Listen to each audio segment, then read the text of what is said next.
কর্ম দুপ্রকার হয়, একটা সুকর্ম, একটা কি কুকর্ম। আপনি যখন মরবেন গাড়ি বাড়ি টাকা পয়সা কিচ্ছু যাবে না, দুটো জিনিস যাবে, আপনার কর্ম। যদি সুকর্ম করেন তাহলে সুকর্ম যাবে, আর যদি কুকর্ম করেন তাহলে আপনার কুকর্ম সঙ্গে যাবে। তো জগন্নাথ মন্দিরে কৃষ্ণমণ্ডল বলছে, আমি আজকে তোমার কাছে একটা জিনিস চাইব, যে জিনিসটা লোকে কেউ চাই না আমি চাইব। বলে কি? তোমার কাছে এমন জিনিস চাইব কেউ তোমার কাছে চাইনি।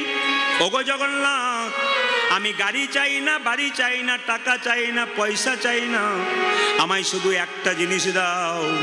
ওগো জগন্নাথ, আমায় একটা কৃষ্ণ ভক্ত সন্তান দাও। হরি ওগো জগন্নাথ,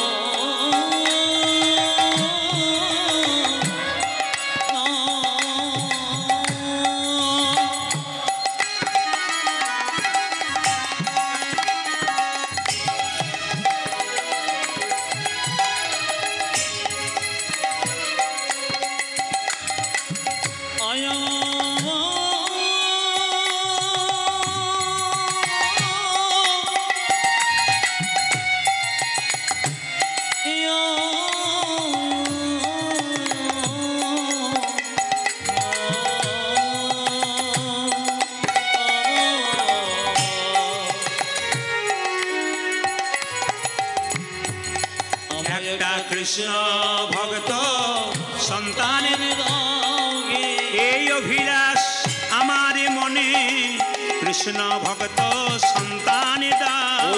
এই অভিলাষ আমার মনে, প্রাণ ভরে নাম গাইতে পারি। এই অভিলাষ আমার মনে, প্রাণ ভরে নাম গাইতে পারি। এই অভিলাষ আমার মনে, প্রাণ ভরে নাম গাইতে পারি। কৃষ্ণ ভক্ত সন্তান দাও কে। আপনার জীবনে চাওয়াটা যেন ভালো হয়, দরখাস্তের বয়ান যদি ভালো হয়, পারমিশন তাড়াতাড়ি হয়।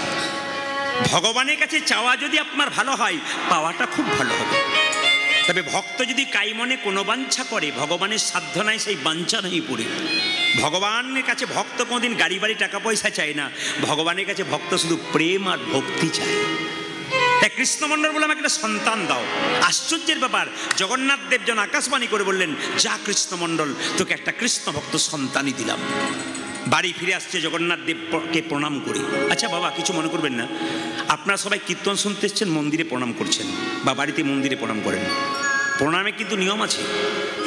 ভগবানকে বাঁ দিকে রেখে প্রণাম করবেন, দেবদেবীকে ডান দিকে রেখে প্রণাম করবেন।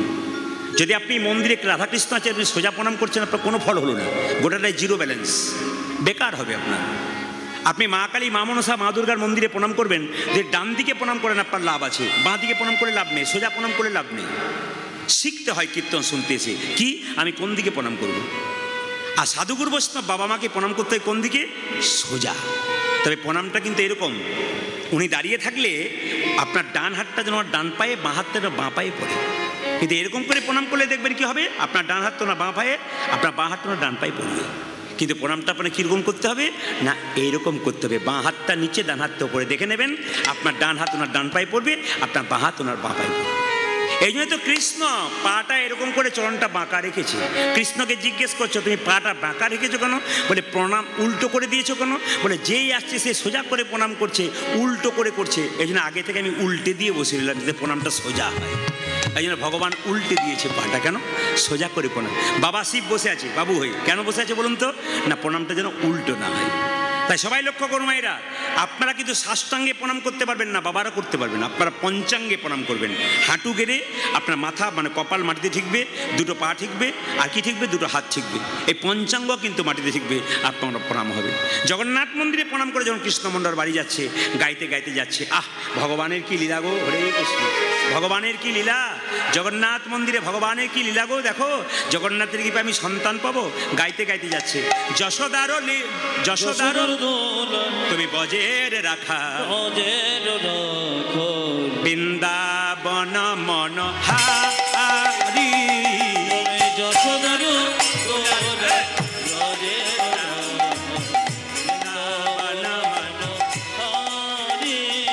যশোদারি দুলাল বজের রাখাল, বৃন্দাবন মন হারি। ও তুমি যশোদার দুলাল, ব্রজের রাখাল, বৃন্দাবন ধন হারে সবাই যশোদার দুলাল বজের রাখাল বৃন্দাবন মনোহারি যশোদার বজের বৃন্দাবন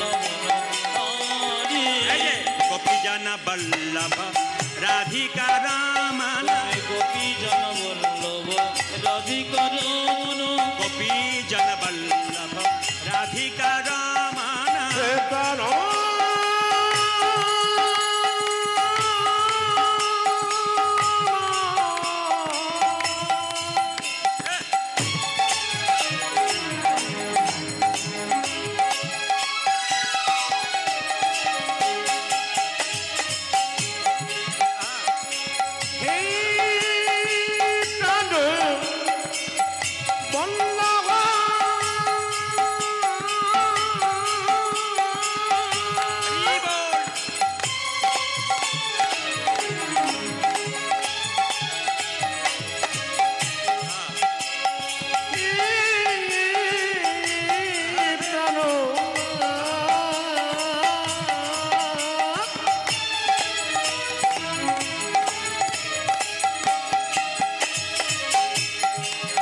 হে প্রাণ বল্লভ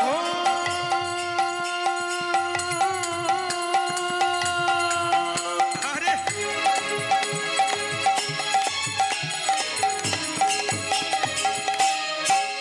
হে প্রাণ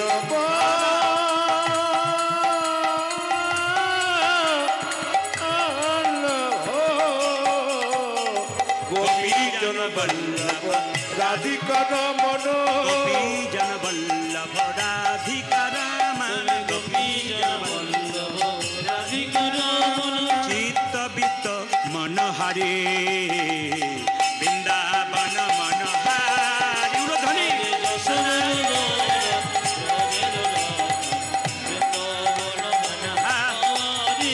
তুমি যতটা যতলাল গজে ডোটা বৃন্দাবন ধন হারে বৃন্দাবন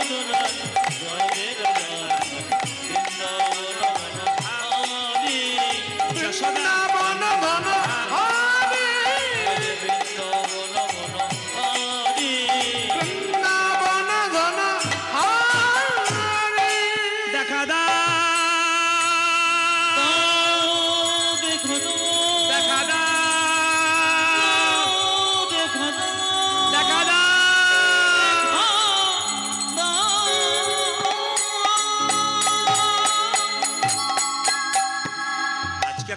আজ একটা দারুণ দিনে কীর্তন হচ্ছে কিন্তু ফল হারিনি অমাবস্যা। যদি তীর্থস্থানে কোনোদিন কেউ যান সবাইকে বলা রইল একটা কাজ করবেন শাস্ত্র অনুযায়ী, তীর্থস্থানে গেলে আপনি একটা ফল ত্যাগ করে আসবেন। যে ফলটা খেতে আপনি খুব ভালোবাসেন ওই ফলটা তীর্থে গিয়ে বলবেন, প্রভু এ ফল আমি জীবনে খাবো না, তোমার চরণে দিয়ে চলে গেলাম। তীর্থস্থানে গেলে ত্যাগ কিছু করে আসতে হয়।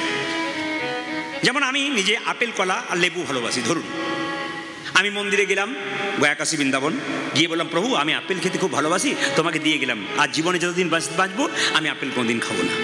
এরকম আপনাদের শর্ত করতে হবে, যে ফল প্রিয় আপনার সেটাকে ত্যাগ করতে হবে তীর্থস্থানে গেলে। এই কয়েকদিন আগে আমাদের বাড়ির পাশে একটি ছেলে, ও গিয়েছিল গয়াকাশী বৃন্দাবন, আমাকে সে প্রণাম করে বলছে দাদা আশীর্বাদ করুন। বলে কেন? গিয়েছিলাম। বলে কোথায় গিয়েছিলে? বলছি যে ওই গয়াকাশী বৃন্দাবন গিয়েছিলাম। বাহ, ফল ত্যাগ করেছো? হ্যাঁ, ওই যে আপনার কীর্তন শুনেছিলাম, ফল ত্যাগ করেছি। বলে কি ফল ত্যাগ করেছো? বলছে কামরাঙ্গা। বললাম কামরাঙ্গা?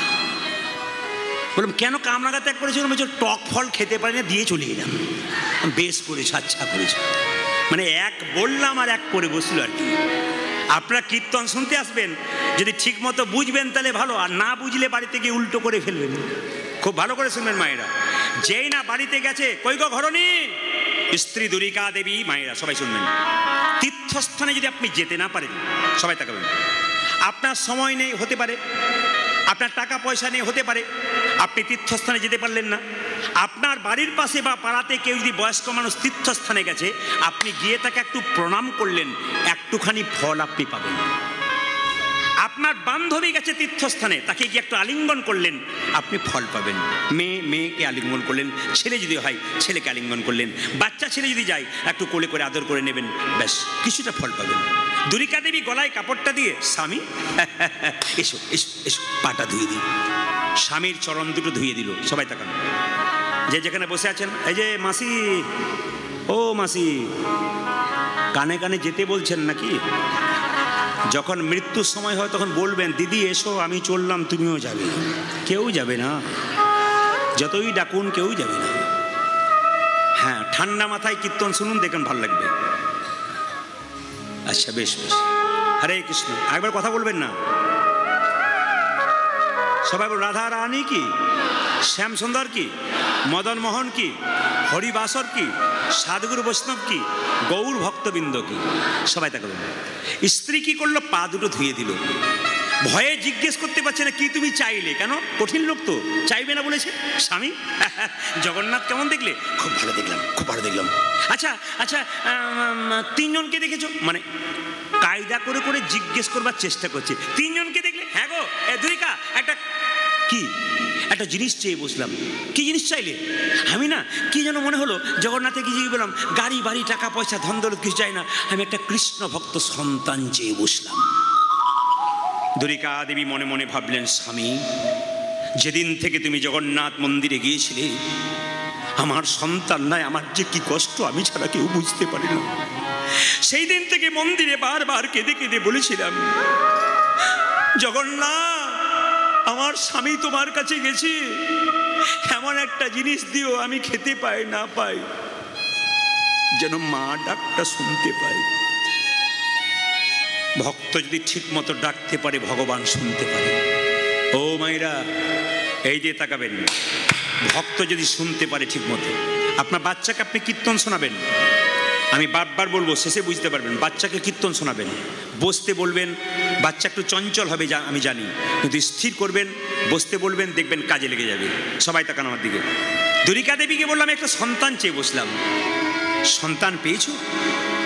হ্যাঁ গো, সন্তান পাবো, আমি পাবো, আমাকে জগন্নাথ দেব আশীর্বাদ করেছে, তোমার গর্ভে সন্তান আসবে। মায়েরা, জগন্নাথের কৃপাতে দুরিকা দেবীর গর্ভে 6 মাস পরে একটি বাচ্চা এলো। আশ্চর্যের ব্যাপার, আপনারা সবাই শুনে রাখবেন, মেয়েদের পেটে বাচ্চা থাকলে ভাগবত বলল 3টে জিনিস করলে আপনি মহাপুরুষের মা হতে পারবেন। কি? তাকাবেন, 3টে জিনিস করলে আপনি মহাপুরুষের মা: সত্য, সোচ, দয়া আর দান। যখন মেয়েদের পেটে বাচ্চা থাকবে, তখন যদি সত্য কথা বলতে পারেন আপনি সব সময়, আপনি মহাপুরুষের মা হবেন, ভাগবত বলল। যদি পবিত্রতা বজায় রাখতে পারেন, নিজেকে পরিচ্ছন্নতা, মনকে পরিষ্কার রাখতে পারেন, দেখবেন আপনি মহাপুরুষের মা হতে পারবেন। আর কি? গরিবকে দান ধ্যান করতে পারলে, বৈষ্ণবকে সেবা দিতে পারলে, আপনি দেখবেন মহাপুরুষের মা হতে পারবেন। এতেই পূর্বে যারা মহাপুরুষের মা হয়েছেন, তারা ত্যাগ স্বীকার করেছে বলে ভালো ভালো মা হয়েছে। এমনি বাচ্চা জন্ম দিলে মা হওয়া যায় না, মা হতে গেলে কর্তব্য পালন করতে হয়। বাঘিনী তার বাচ্চাকে সাঁতার শেখায়, আগে কি বাচ্চাগুলো জলে নামে? আগে বাঘিনী নেমে যায়, পেছন পেছন বাচ্চাগুলো ভাবে আমার মা নেমেছে, আর দরকার কি আমরাও নামবো। ভক্তির পথে আপনি নামবেন, তবে তো আপনার বাচ্চা নামবে। আপনি নামবেন না, আপনার বাচ্চা কোনো মতে নামবে না। আপনি কীর্তন শুনবেন, হরিনাম শুনবেন, একদিন দেখবেন আপনার সন্তানও বসে বসে কীর্তন শুনছে।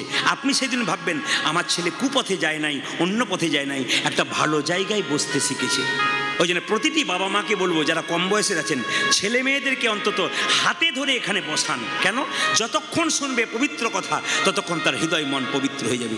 সবাই লক্ষ্য করুন মায়েরা, গর্ভে বাচ্চা থাকাকালীন অনুকূল ঠাকুর বললেন যে মেয়েদের পেটে বাচ্চা থাকলে শ্রীমদ্ ভাগবত গীতা পড়বেন, মন্দিরে প্রণাম করবেন, ভগবানের কাছে বলবেন ছেলে হোক আর মেয়ে হোক যেন কৃষ্ণ ভক্ত হয়। আর কি করবেন মায়েরা? তুলসী গাছে জল দেবেন, পরিক্রমা করবেন যদি পেটে বাচ্চা থাকে। আর কি? মহাপুরুষের ছবিতে প্রণাম করবেন, কারণ মনোবিজ্ঞানীরা বলছেন যদি কোনো মেয়ে গর্ভে বাচ্চা থাকাকালীন মহাপুরুষকে প্রণাম করে, ঈশ্বরচন্দ্র বিদ্যাসাগর, রবীন্দ্রনাথ ঠাকুর, এদেরকে যে বিবেকানন্দ প্রণাম করতে পারে, তাহলে কি হবে?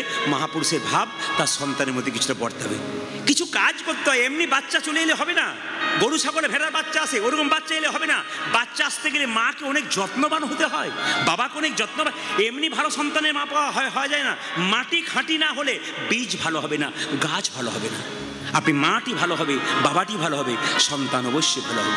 মায়েরা সবাই লক্ষ্য করুন, 10 দিন 10 মাস 10 দিন পরে সন্তানটি জন্ম নিল। পদকর্তা বর্ণনা করলো, দেখুন, ধারেন দাঁতে জন্মিল দুঃখী মণ্ডল কালী, ধারেন দাঁতে উলধ্বনি, ধারেন দাঁতে জন্মিল দুঃখী মণ্ডল।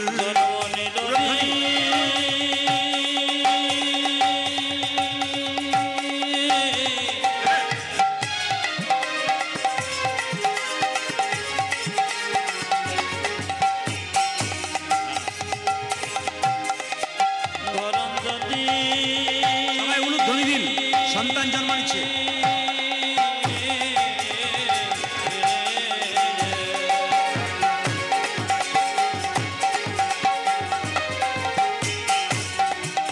দুঃখী মণ্ডল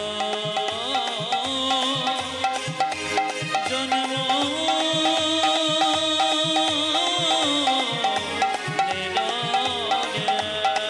জন্ম নিল রে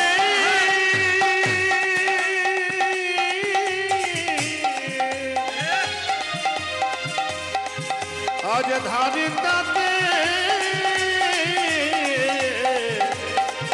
জন্ম নিল রে, আজ দুঃখে মন্ড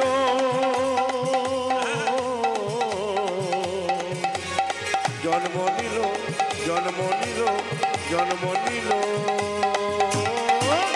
ধারের দাঁতে জন্মিল দুঃখী মন্ড, ধারেন দাঁতে জন্মিল দুঃখী মণ্ডল। জন্মিল দুঃখী মণ্ডল, যে মাতার নামে তুরিকা পিতা কৃষ্ণ মণ্ডল, যে মাতা নন্দরিকা পিতা কৃষ্ণ মণ্ডল, যে মাতার নামে তুরিকা পিতা কৃষ্ণ মণ্ডল। আজ মাতা নাম দুরিকা পিতা কৃষ্ণ মন্ডল, পুত্র হেরি পিতা মাতার আনন্দ না ধরে, পুত্র হেরি পিতা মাতা আনন্দ না ধরে, পুত্র হেরি পিতা মাতার আনন্দ না ধরে।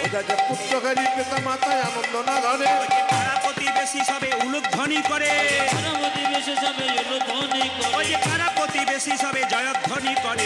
পাড়া প্রতিবেশী সবে উলধ্বনি করে, আনন্দ ধরে না, আনন্দ ধরে না, আনন্দ ধরে না, আনন্দ ধরে না, পাড়া প্রতিবেশীর মনে আনন্দ ধরে না, পার্বতী বেশে মনে আনন্দ ধরে না, পাড়া প্রতিবেশীর মনে পুত্র বদন হেরে, আজ পুত্র বদন হেরে, আজ পুত্র বদন হেরে, পুত্র বদন হেরে, পুত্র বদন হেরে আনন্দ ধরে না, পার্বতী বেশে সবে জয় ধ্বনি ওরা যে পাড়া প্রতিবেশী মনে জয়ধ্বনি করে।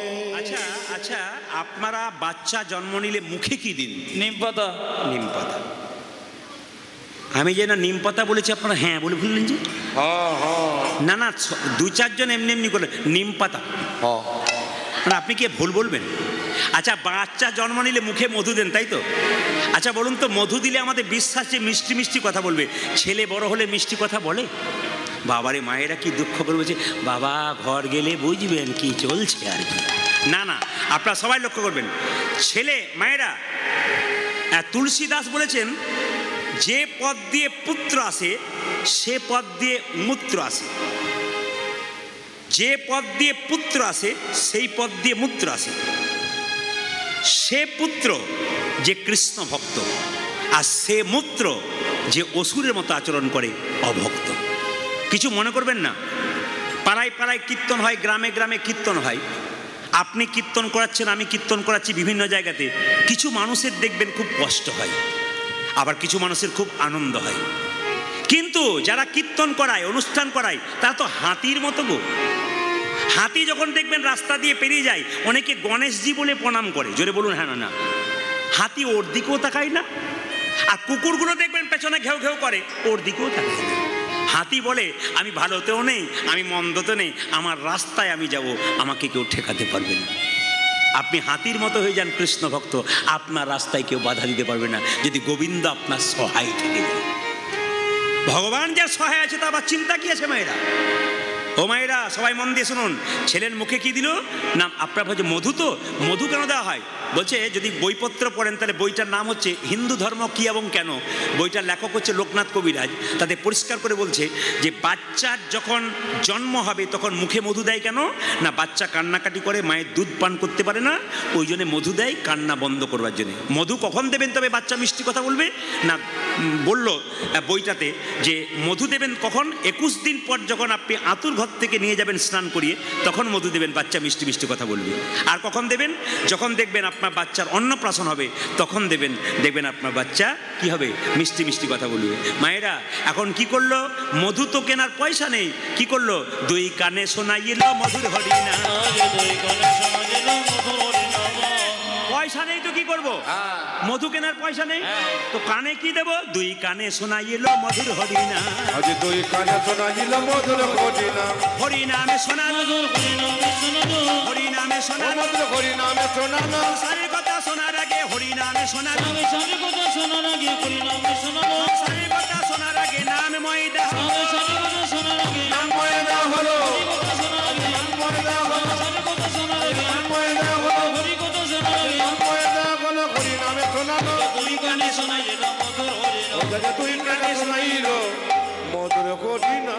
মায়েরা এইবার ছেলেটাকে ভগবানের মন্দিরে গিয়ে বলছে, হে জগন্নাথ তুমি এক কাজ করো, আশীর্বাদে করো গো, আশীর্বাদে করব, আশীর্বাদে করো গো। আশীর্বাদ করো কি কি কি ডাক্তার হতে পারে না ইঞ্জিনিয়ার হতে পারে, কি বলছে, আশীর্বাদে করো গো, আশীর্বাদে করব, কি কি যেন ভাগবতে পড়তে পারে, আশীর্বাদে করো, যেন ভাগবতে পড়তে পারে, আশীর্বাদে করব, যেন সংকীর্তন গাইতে পারে, আশীর্বাদে করো গো, যেন সংকীর্তন গাইতে পারে, আশীর্বাদ করো যেন ভাগবতে পড়তে পারে, আশীর্বাদে করো গো। ওই যে হরি হরি হরি বলে, ভাগবতে পড়তে পারে, ওই যে হরি হরি হরি বলে, সংকীর্তন গাইতে পারে, হরি হরি হরি বলে, সংকীর্তন গাইতে পারে, হরি হরি হরি আমি সংকীর্তন গাইতে পারে, আশীর্বাদ করো দুই কানে শোনাইল মধুর হরিনাম। আজি দুই কানে শোনাইল মধুর হরিনা। বাবা দুঃখের সংসারে জন্ম নিল বলে পাড়ার লোকেরা নাম রাখলো দুঃখী মণ্ডল। যে যেখানে বসে আছেন একটু মন দিয়ে শুনবেন, আপনার বাচ্চা ছেলের মনটা হচ্ছে কচি বাঁশের মতো, যেদিকে বাঁকাবেন সেদিকে বাঁকবে, বাঁশ মোটা হলে আর বাঁকবে না। যে যেখানে বসে আছেন, যারা বাবা হয়েছেন, দাদু হয়েছেন, মা হয়েছেন, হ্যাঁ মাসি হয়েছেন, মন দিয়ে শুনে নেবেন, কি বাচ্চা ছেলের মন কচি বাঁশের মতো, যেদিকে বাঁকাবেন সেদিকে বাঁকবে, বাঁশ মোটা হলে আর বাঁকবে না। শিক্ষা যদি দেবেন ছেলেকে ছোট থেকে দেবেন, কি বলবেন, আমি তো পশ্চিমবাংলার প্রত্যেকটি জেলায় যাই, রাজ্যে রাজ্যে যাই, বিদেশে পর্যন্ত যাবার আমার অফার আছে পরবর্তী ক্ষেত্রে, কিন্তু আপনাদের কাছে নিবেদন রইল, সব জায়গাতে বাড়িতে বাসা হলে বাচ্চাকে কোলে নিয়ে তার মাগুলো এসে বলে, একবার বলে দাও তো কি রাধে রাধে হরে কৃষ্ণ জয় নিতাই, কে বলে, বাচ্চাগুলো বলে। কেন, বাচ্চাগুলোকে ছোট থেকে শেখানো হয়েছে। আবার বাচ্চাগুলো এসে টুক করে ঝুপ করে প্রণাম করছে, ওর মা ইশারা করেছে, খোকা একবার সঙ্গে সঙ্গে প্রণাম করছে, কেন, শিখিয়েছি, আচার শেখানো। বাচ্চাকে সকালবেলায় মুখ ধুয়ে বলুন মন্দিরে প্রণাম কর, তোর দাদু ঠাকুমাকে প্রণাম কর, আমাকে আর তোর বাবাকে প্রণাম কর, আচার শেখান। ছোট মেয়ের হাতে মোবাইল নয় সংস্কার শেখান, আর ছোট্ট ছেলের হাতে আপনি বাইক নয় ওকে জীবন দান করুন।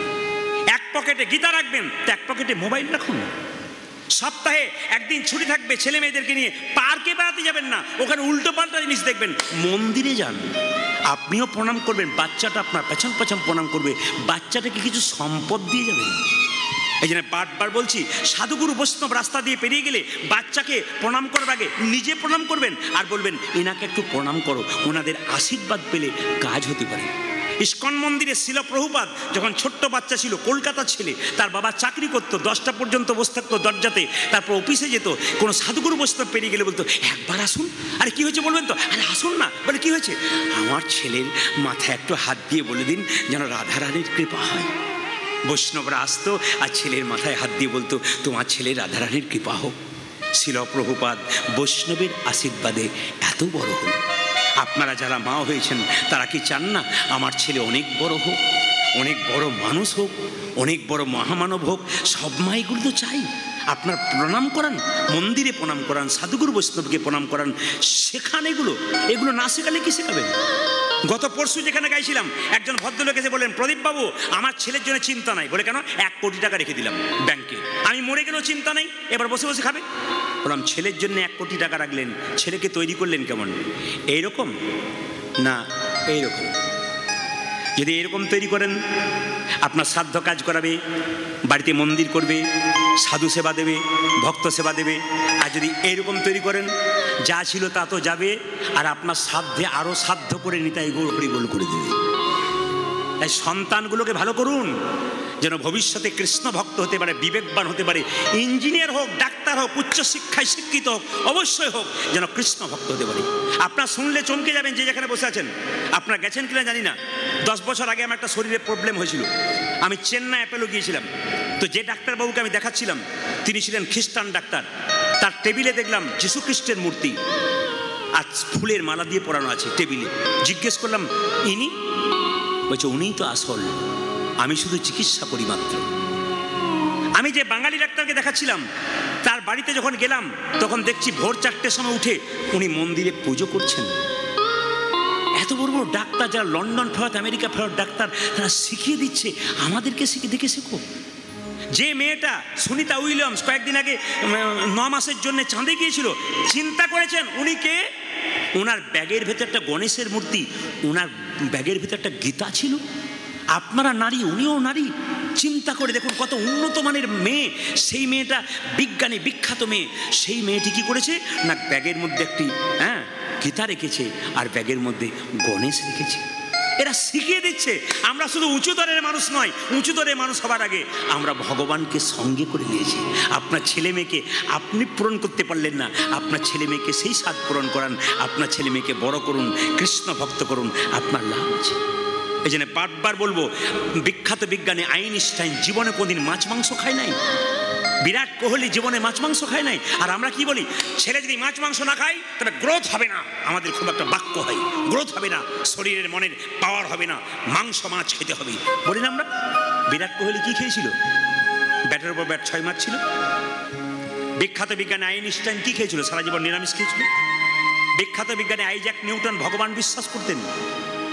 যাকে আপনার টাকার উপরে যে ছবিটা দেখতে পাচ্ছেন, তার নাম হচ্ছে মহাত্মা গান্ধী। তিনি ছিলেন এলাহাবাদ কোর্টের ব্যারিস্টার। সকালবেলায় ঘুম থেকে উঠে স্নান করে তিনি গীতা পড়তেন, গীতাকে মা বলতেন, আর নিজের মাকে মা বলতেন। এবং গীতা পড়তে পড়তে তিনি শুধু একটা কথা বলতেন, প্রভু আমাকে সম্পদ দিও না, আমি তোমায় ভুলে যাব, আমাকে বিপদ দাও যেন আমি তোমায় মনে রাখতে পারি। এরা পৃথিবীতে এলো কেন? শিখিয়ে দিয়ে গেছে আমাদেরকে কি করে জীবনযাপন করতে হবে। আমরা শিখলাম না।